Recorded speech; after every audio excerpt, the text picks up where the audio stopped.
कहानी किस्से तो हर कोई सुनता है, लेकिन आज कुछ आग लगा देने वाले, इतिहास बना देने वाले ऐसे किस्से सुनाऊंगा जिन्हें सुनने के बाद दिल चाहकर भी बड़े सपने देखने से नहीं रुकेगा और तुम चाहकर भी अपने सपनों के लिए मेहनत करते करते नहीं थकोगे। कामयाब होने के लिए दो चीजें चाहिए, जिद्दी दिल और पागल दिमाग। ये दोनों हो जाएगा इस वीडियो के आखिर तक, इसकी गारंटी मैं लेता हूँ। लेकिन इस वीडियो को आप पूरा देखोगे, इसकी गारंटी आप लो। तो चलो बिना एक भी सेकंड गंवाए कुछ महान जिद्दी लोगों से मिलते हैं। एक बंदा जिसकी जिंदगी किसी रोलर कोस्टर राइड से कम नहीं है। एक पल में लगता है कि बहुत ऊंचाई की तरफ खिंच रहे हैं, तो वहीं दूसरे ही पल लगता है कि अब सब खत्म हो जाएगा। लड़का बचपन से ही बहुत रूड, जिद्दी और अजीब किस्म का था। सवाल तो इतने पूछता कि मास्टर इससे परेशान होकर इसे क्लास से बाहर निकाल देते। हाई स्कूल करने के बाद जब ये अपने कॉलेज टाइम में था, उस समय से ही बंदा आजाद होने लगा। वो सोचने लगा कि इस भेड़ चाल की पढ़ाई में और ये हर 6 महीने में डिप्रेशन के नाम पर होने वाले सेमेस्टर एग्जाम से कुछ भी नहीं मिल रहा है।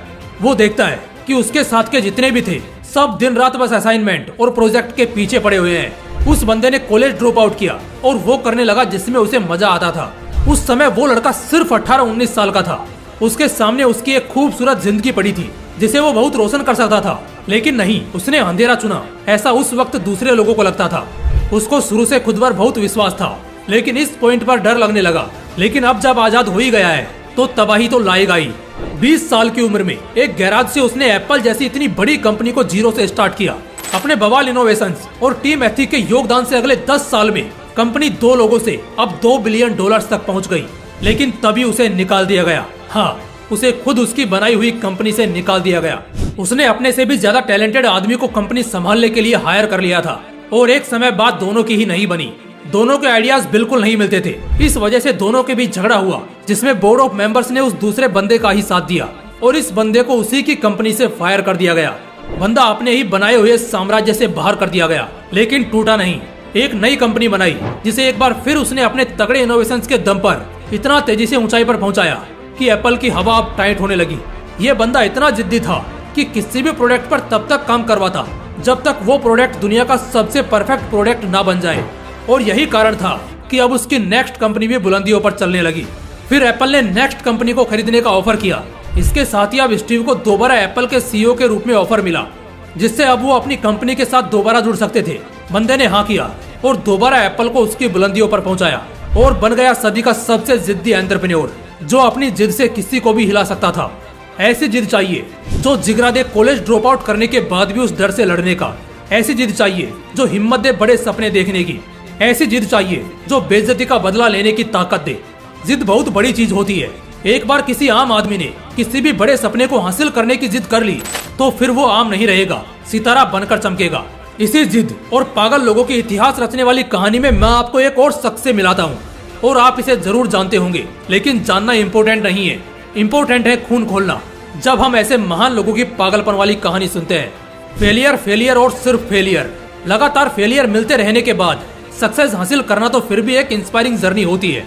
और जितने भी लोग सक्सेसफुल होते हैं उनमें से मोस्ट ऑफ इसी फ्लो में जाते हैं, जबकि कुछ लोगों की किस्मत में चांदी होते हुए भी स्ट्रगल करना पड़ता है। अगली कहानी कुछ इसी तरह की है। जी हाँ, ऑनलाइन पब्लिकेशन में इतना बड़ा नाम कि जब वो सेल हुआ तो उसका वैल्यूएशन $315 मिलियन था। जी हाँ, एक लड़की शुरू से बहुत इंटेलिजेंट और क्रिएटिव, फैमिली की फाइनेंशियल सिचुएशन भी बहुत अच्छी थी। बहुत कम उम्र में कैम्ब्रिज यूनियन यूएस में तीसरी वुमेन प्रेसिडेंट बनी। जो पहली किताब उसने लिखी वो one of the best selling किताब रही। इसके अलावा कई आर्टिकल्स जिसे उसने लिखा सबको बहुत अच्छे रिव्यूज मिले। इसी बीच उसकी मैरिड लाइफ में प्रॉब्लम आ गई, जिसके बाद वो बहुत स्ट्रेस में रहने लगी, लेकिन लिखना उसने कभी नहीं छोड़ा और बस अपने इसी एक्स्ट्रा ऑर्डिनरी टैलेंट के दम पर उसने अपना ऑनलाइन पब्लिकेशन स्टार्ट किया। उससे पहले जब उसने अपनी सेकेंड बुक पब्लिश की तो उसे 3 दर्जन यानी 36 पब्लिशर्स ने रिजेक्ट कर दिया। ये मानना मुश्किल होता है कि जो पब्लिकेशन आज पूरी दुनिया में इतनी हाई वैल्यूएशन में है, एक समय में उसे भी इतनी रिजेक्शन मिली।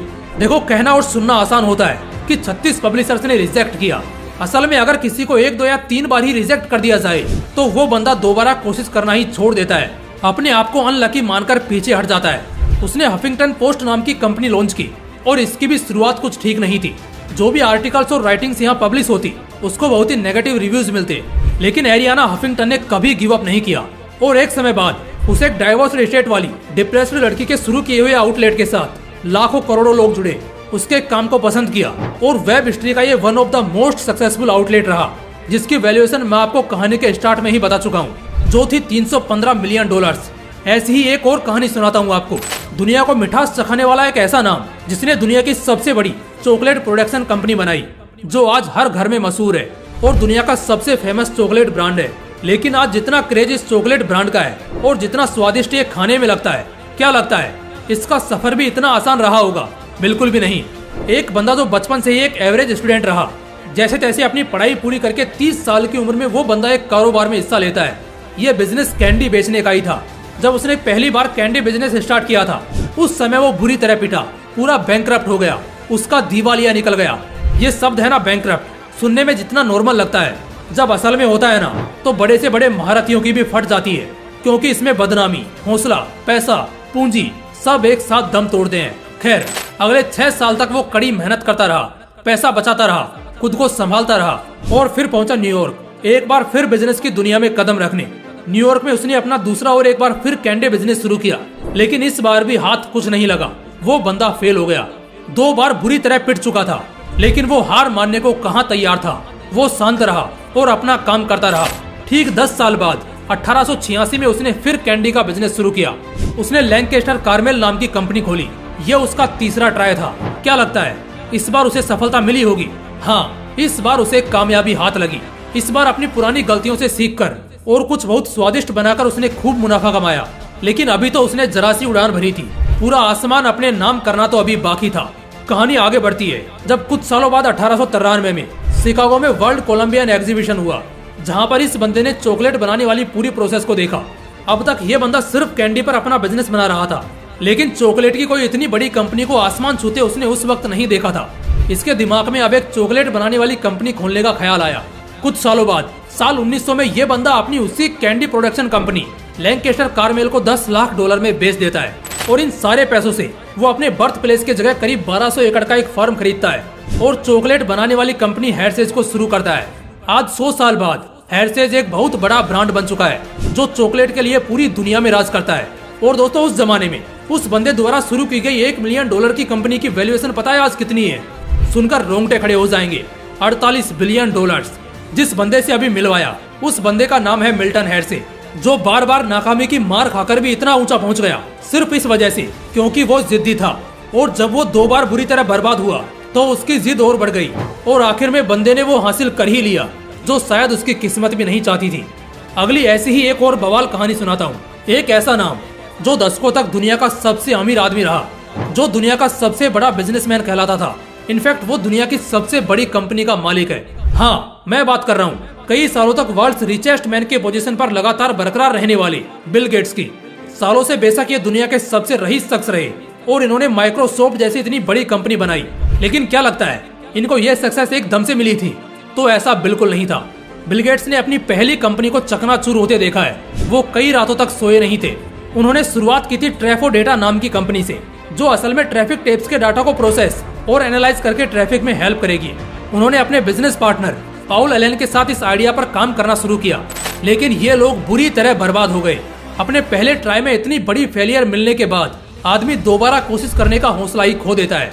लेकिन बिल गेट्स इस हार से झुके नहीं, बल्कि बहुत कुछ सीखे और इसी की बदौलत कुछ सालों बाद उन्होंने माइक्रोसॉफ्ट जैसी इतनी बड़ी कंपनी खड़ी की और दुनिया के सबसे अमीर आदमी बने। ये सिलसिला थमेगा नहीं, इसी तरह चलता रहेगा। अगर नाकामियों से डरकर रुक जाओगे तो जिंदगी भर के लिए रोते रहोगे।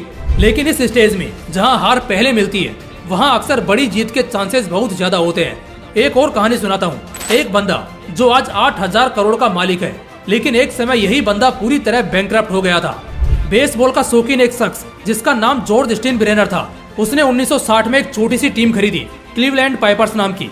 जॉर्ज ने अपने हिसाब से इस टीम को डायरेक्शन दिया और अंजाम ये हुआ कि इस टीम को खरीदने के महज 2 साल बाद, यानी साल 1962 में पूरी फ्रेंचाइजी बैंकरप्ट हो गई, यानी पूरी की पूरी कंगाल।